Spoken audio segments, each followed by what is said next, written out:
Hello guys, welcome back to our new video. Guys, രാവിലെ തന്നെ ഞാനും അമ്മമ്മയും നേരെ പോകുന്ന ഒരു പാല് കച്ചിനാണ്. സംഭവം നേരെ ചെന്ന് അയിരക്കുഴി ചെന്ന് കാറും എടുത്താണ് പോകുന്നത്. കാർ എടുത്ത കൂട്ടത്തിൽ ആളെണ്ണവും കൂടി, കാശിയും കയറി കൊച്ചമാമയും കയറി. പോണ വഴിയാണെങ്കിൽ ഒടുക്കത്തെ ബ്ലോക്കും ഒടുക്കത്തെ ചൂടും ഗൈസ്. കാലാവസ്ഥയുടെ ഒരു പോക്കേ. അവസാനം ഞങ്ങൾ സ്പോട്ടിലെത്തി. അവിടെ ചെന്നപ്പോൾ കണ്ടില്ലേ, എല്ലാവരും വന്നു. ആ പോണ എൻ്റെ ചേച്ചിയാണ് ഗൈസ്. ഈ ക്യാമറ കണ്ടപ്പോൾ ഓടുന്ന ആ ചേച്ചിയുടെ അനിയത്തിരി മോനാണ് ഗൈസ്. കുറച്ച് കഴിഞ്ഞപ്പോൾ ഞാനും കാശിയും കൂടെ വീട് കാണാനായിട്ട് നേരെ അകത്തോട്ട് കയറിയപ്പോൾ ഫുൾ ആളാണ് ഗൈസ്.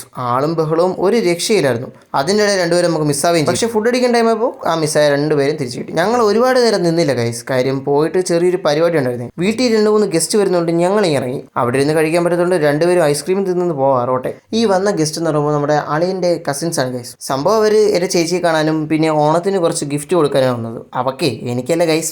ഗിഫ്റ്റ് മേടിക്കാൻ നമുക്ക് സമയമായിട്ടില്ലല്ലോ. അവർ പോയതും അച്ചപ്പവും കുഴപ്പവും തന്ന വഴി അറിയാൻ ഗൈസ്. അതങ്ങോട്ട് ഒതുങ്ങിയതും അവർ കൊണ്ടുവന്ന ഡ്രസ്സൊക്കെ ഇട്ട് വെക്കലായി പിന്നത്തെ പരിപാടി. ഞാനൊന്ന് കുളിച്ചു വന്നപ്പോൾ അടുത്ത പരിപാടി. ഈ പരിപാടികളുടെ ഒരു കാര്യമേ. പിന്നെ പൂവർക്കൽ പരിപാടിയിലേക്ക് ഞാനും കൂട്ടത്ത്. കുറച്ച് കഴിഞ്ഞ് ഡ്യൂട്ടിക്ക് പോകാൻ സമയമായപ്പോൾ ഞാൻ നൈസിനങ്ങ് പോയി. ഇന്നും കൂടിയുണ്ട് ഡ്യൂട്ടി. അങ്ങനെ ഡ്യൂട്ടിക്ക് നിന്നപ്പോൾ എൻ്റെ ചേച്ചി വ്ളോഗിൽ അടിയാനായിട്ട് വീഡിയോ അയച്ചിരുന്നു. അവിടുന്ന് നേരെ ഞാനും എൻ്റെ കൂട്ടുകാരനും ചേർന്ന്, അതായത് ഹസനും ചേർന്ന് നേരെ പരിപാടി വേണം കടക്കിലിട്ട്. പരിപാടിയൊക്കെ നൈസായിരുന്നു ഗൈസ്. പരിപാടി കണ്ടപ്പോൾ സ്വാഭാവികമായിട്ടും നമുക്കൊരു ക്ഷീണം വരുമല്ലോ. ഒരു ചായ കുടിക്കാൻ കയറിയതാണ്. പിന്നെ നിന്നത് പഴംപൊരിയും ബീഫിലും. അതെല്ലെങ്കിലും അങ്ങനെയാണല്ലോ. ഫുഡ് എന്നും ഞങ്ങളുടെ ഒരു വീക്ക്നെസ് തന്നെയാണ്. അപ്പോൾ അവിടുത്തെ കിടിലം പഴംപൊരിയും ബീഫും കഴിച്ചുകൊണ്ട് ഇന്നത്തെ വ്ളോഗ് നമ്മളിവിടെ എൻഡ് ചെയ്യാണ് ഗൈസ്. അടുത്ത വീഡിയോ ആയിട്ട് ഉടനെ തന്നെ കാണാം.